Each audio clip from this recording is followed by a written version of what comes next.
¿Cómo están?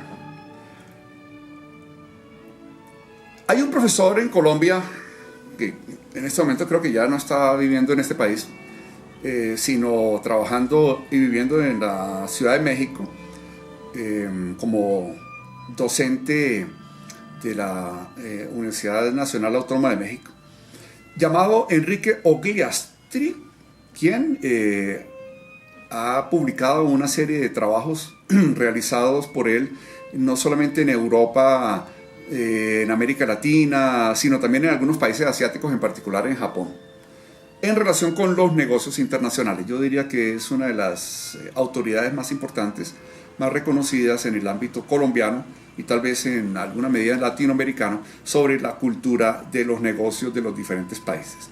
Él tiene unos textos muy interesantes, por ejemplo, el nuevo sistema de negociación japonés, y también otro texto que se llama Cómo negocian los colombianos, en relación con un estudio que hizo sobre la percepción que tienen los europeos, pero en particular los holandeses, sobre cómo negociamos los colombianos a nivel internacional. No salimos muy bien librados, entre otras cosas, toda vez que los holandeses plantean una crítica múltiple, en el sentido de que somos impuntuales, somos incumplidos, somos demasiado familiares, no solamente amables, sino en exceso familiares, y que no asumimos la responsabilidad, sino que siempre le echamos la culpa a un tercer factor. Por ejemplo, porque llegó tarde, era porque había mal tiempo, porque había trancón, porque algo sucedió. Nunca asumimos las responsabilidades, y además porque no somos organizados, no tenemos planificación, no programamos lo que vamos a hacer, sino que llegamos a improvisar. Entonces, en el texto sobre el nuevo sistema japonés de negociación, el profesor Ogliastri trata de dar algunos elementos fundamentales para comprender la cultura de los negocios de los japoneses, la cultura japonesa de los negocios internacionales. Primero que todo, los japoneses son sumamente estrictos en el tiempo, es decir, puntualidad. Primero que todo, puntualidad. Segundo, son sumamente respetuosos de la otra persona. Acostumbran a hacer las venias dependiendo de la importancia de la contraparte. Tienen una venia cada vez más pronunciada en la medida que la importancia de la contraparte o de la otra persona aumenta. Tienden a mantener muy clara la distancia con la otra parte. No acostumbran el contacto físico con la otra parte.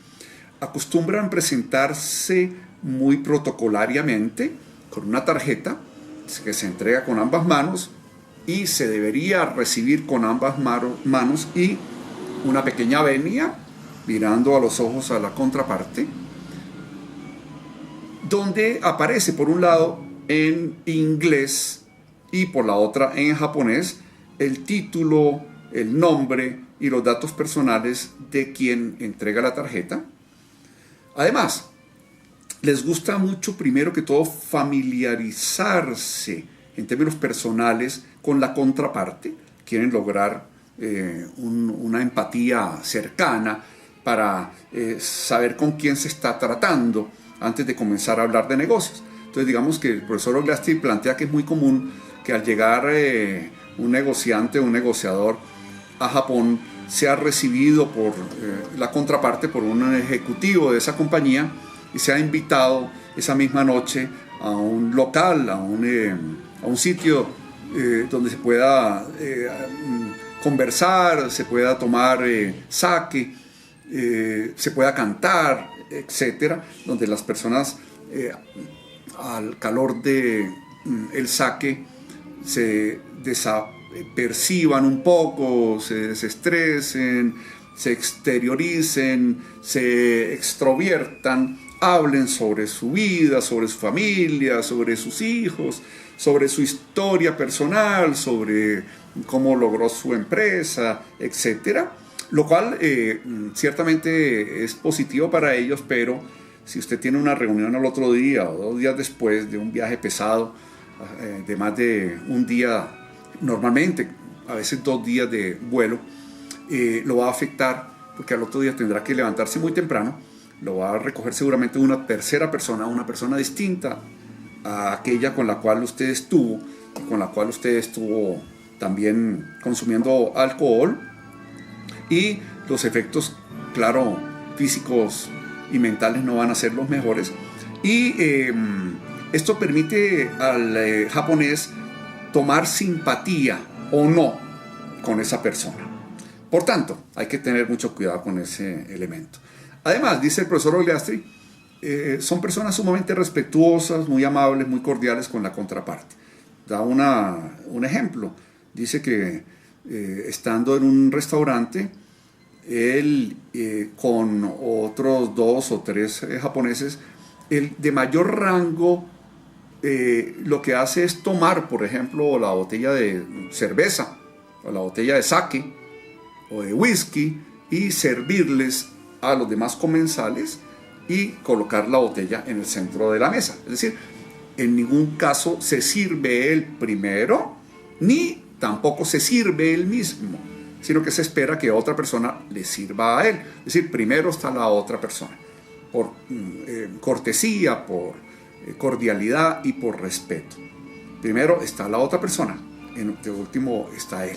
También dice el profesor Ogliastri que quien tiene mayor jerarquía en el momento de ingresar al salón, a la oficina o a la sala donde se van a tomar las decisiones, cada uno de los miembros del equipo negociador japonés tiene un área que debe dominar completamente y debe estar totalmente claro y convencido de que ese negocio es positivo, es favorable, tiene ventajas para ellos.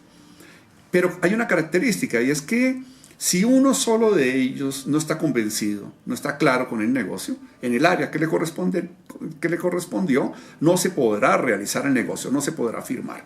Y normalmente se debe empezar de cero. Otro elemento interesante, y es que la persona de mayor jerarquía se sentará en un sitio totalmente diagonal, contrario, opuesto a la entrada principal. Y es la única persona que no interviene durante las negociaciones, pero es la única que toma las decisiones finales, cuando ya todo está claro. Estos son elementos que me parece son muy importantes para tener en cuenta. Normalmente, con un equipo negociador japonés, se debe negociar con hombres, porque ellos son todos hombres. La mujer poco interviene en este tipo de procesos.